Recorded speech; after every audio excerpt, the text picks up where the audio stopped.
I'm with Jim Carrey here. Can you introduce yourself other than being Jim Carrey? Yeah. Hi. Introduce myself. I'm Leonardo DiCaprio. Guys, hello.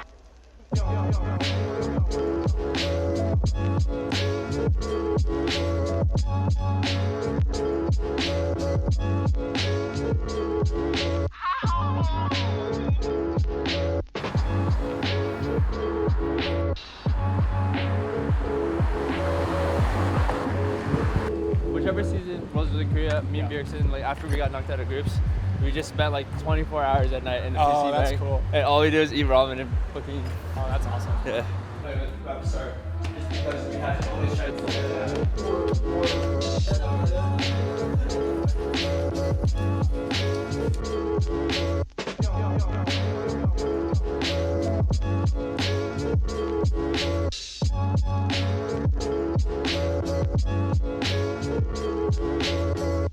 They're a very unhealthy food here, and I'm like, kind of in a food coma, but I think it's just kind of more of the mayonnaise.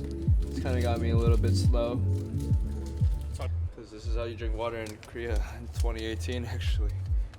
This is like the highest tech thing I've ever seen in my life. Look at this thing. Wait, so but this it doesn't. No.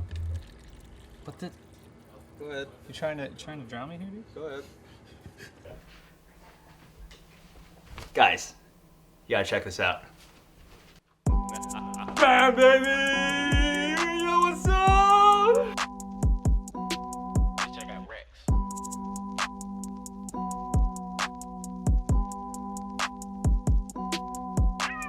What's up, guys? And we're about to go to the stadium and watch the first game of the match.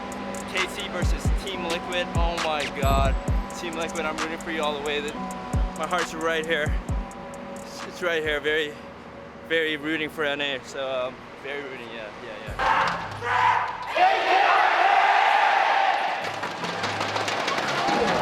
Best team. Group C right now. It's kind of hype. I think TL can do it because C9 did it. KT just picked Urgot though, and Urgot's completely broken. That champion doesn't make any sense, but we'll find out. Oh my god.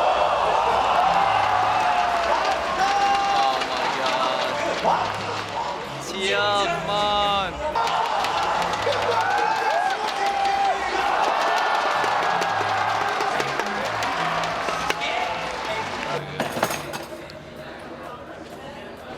So right now it's Liquid versus Mad, and Teal has to win this game, otherwise they're knocked out of the tournament.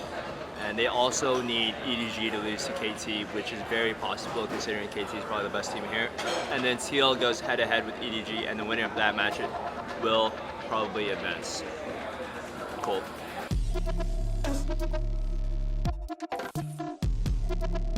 Just putting a disclaimer out there, but if TL loses to that team, NA is truly always struggling at Worlds. Because this is our best team, my boys. This is our best team. There's a rip jam there, huh?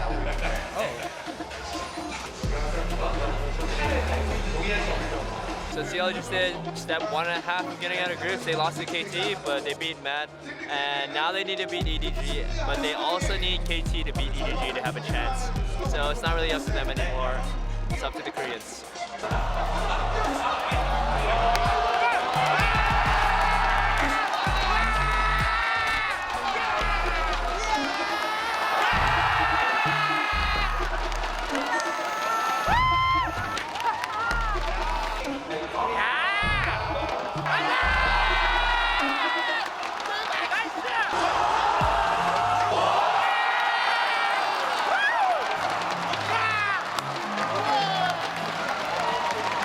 The guy behind me is very, very entertained.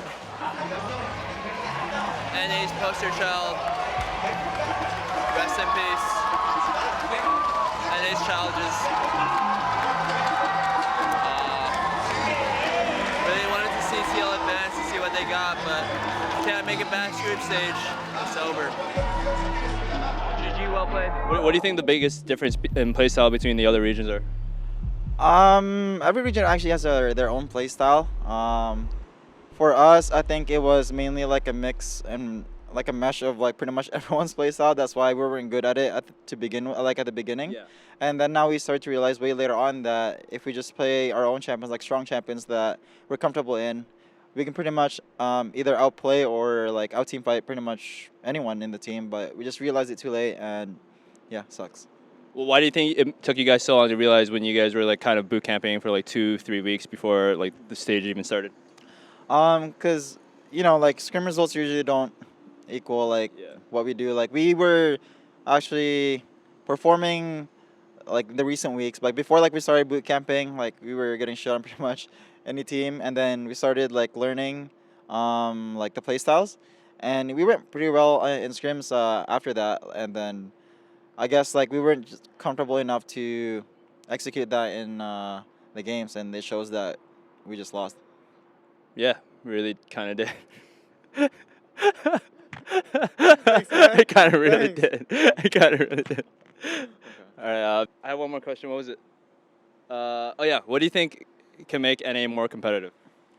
Well, I think everyone has been memeing about it already. It's just like the ping sucks. Okay. Wait, what else did they say? I don't remember. Oh, more players. It's like more just, players, I don't really know. Like there's a lot of things. The way we practice, maybe we should put in like 12 hours, like the Korean teams, Chinese teams. Who knows? Yeah. Well, Jack pretty much mentioned like players should practice during the off season and just like instead of not like taking the 3-4 months off. True. I don't know who's responsible for that. Yeah. Okay, wrap it up. Are we gonna wrap it up? Ready?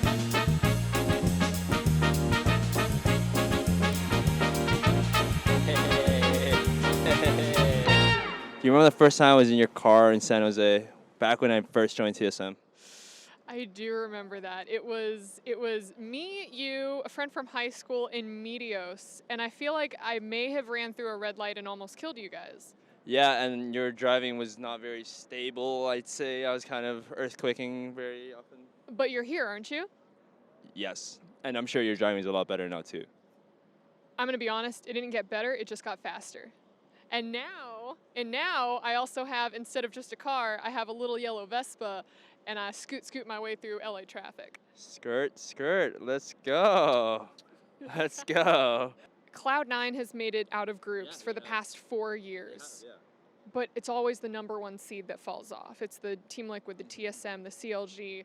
So, I mean, technically not all of NA is doing shit at Worlds because we have Cloud9 making it to quarters consistently, which I think is absolutely great for their organization and also for our scene. But I want to know why the first seeds keep choking. What other questions I have for Ovilee? Let me think about this. See, this is the power of having an edited interview. I know. Just be like, huh, What? Meanwhile, live camera, and I'm like, I know. So Ovilee's obviously got the skills for a live camera action, and Turtle's got the skills of an editing team. This is kind of what Turtle normally looks like when he's behind the camera. Guys, I'm out of questions. Can you guys like prompt me a little bit? ooh. Reddit's favorite question is, how do you feel? Wait, hold on. No, hold on. I got a question now. What do you think about the Fortnite meme that's going on that NA players are playing too many hours of Fortnite, WoW, and other games? Okay, so I posted about Twitter on this because I think that it's pretty ridiculous. So on the other hand, I would think that it's ridiculous if before stepping onto the stage for like 3 days in a row, double lifter Jensen were just going back and forth on WoW. Instead, it like dodged solo queue, didn't do scrims, didn't do practice. Like in that case, you're just shirking your work to just play a different game. Yeah. But if you're doing your 3 scrim blocks, if you're doing solo queue at every like hour of the freaking night, everything in preparation for something, and you're kind of like at your end, you're tired, you don't want to have the mental boom of just doing solo queue over and over and over again. You should be allowed to take a break. Some people take breaks in the form of reading, walking, listening to music, soju. And then some people like to just play WoW or a couple games of Fortnite, which is super simple. You get on. It's not like a game of League. You could just play for a little bit.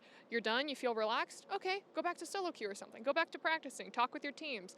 Especially if you're playing games with your teammates, that's another form of like a bonding exercise. And I mean, you're the player here. I'm just someone on the outside looking in. Yeah, and I completely agree with like pretty much all your points. We already kind of put in like a lot of the hours we need to put in. We spend like maybe like 8+ hours with our teammates every single day, and then at the end of the day, some people are like very tired, and they obviously when you're very tired, it's not an excuse to play solo queue. But some people really need to recharge for the next day of scrims, because if you just grind out solo queue and then you go into the next day of scrims, you'll probably get the same results as the last day, because League of Legends is a team game, and at the end of the day, it's how you work with your teammates. Exactly. That's pretty much how I feel about it.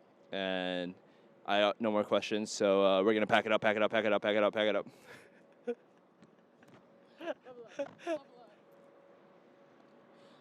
up, level up, level up. Have you seen that music video? No, I haven't, but level up. No, I got you. Okay, Watch, okay, watch. okay. Like this, and this goes up here. All right, hold on.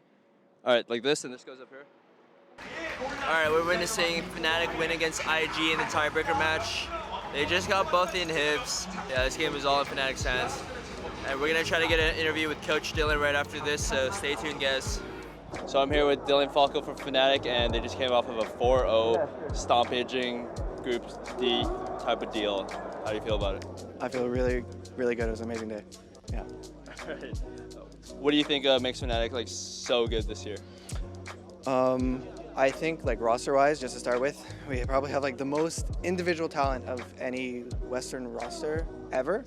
So we're already working with something like that. And in addition to that, I think we try really hard. Like we put a ton of work into our match preparation. We like review our games super hard. We like try and eke out every like bit of value from our team. You know, I think it's just effort is what I would say. What have you changed from like, I guess, your time on 2016 IMT to the time you're on FNATIC now? I learned a lot from working with Joey, like Youngbuck, just about stuff in the game.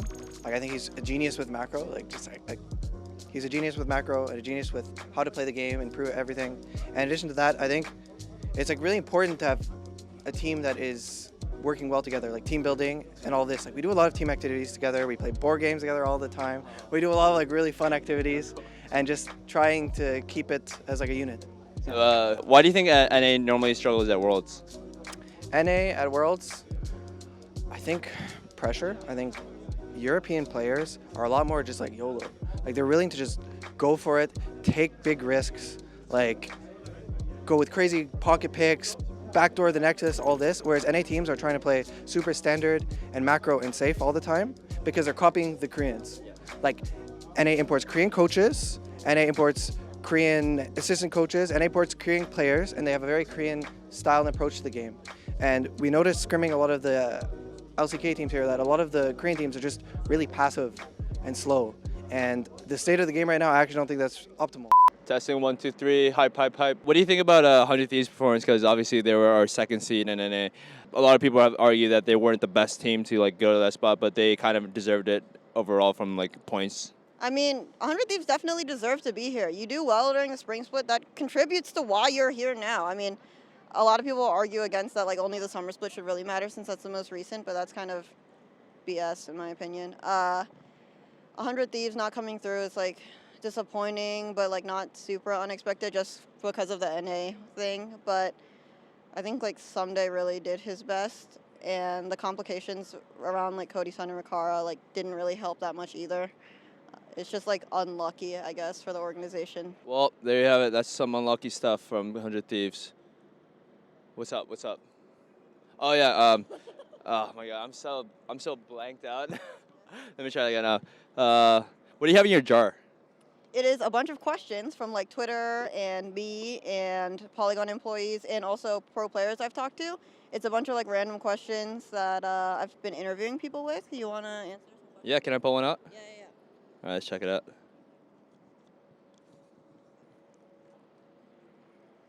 I got, if you retire, what do you want to do after?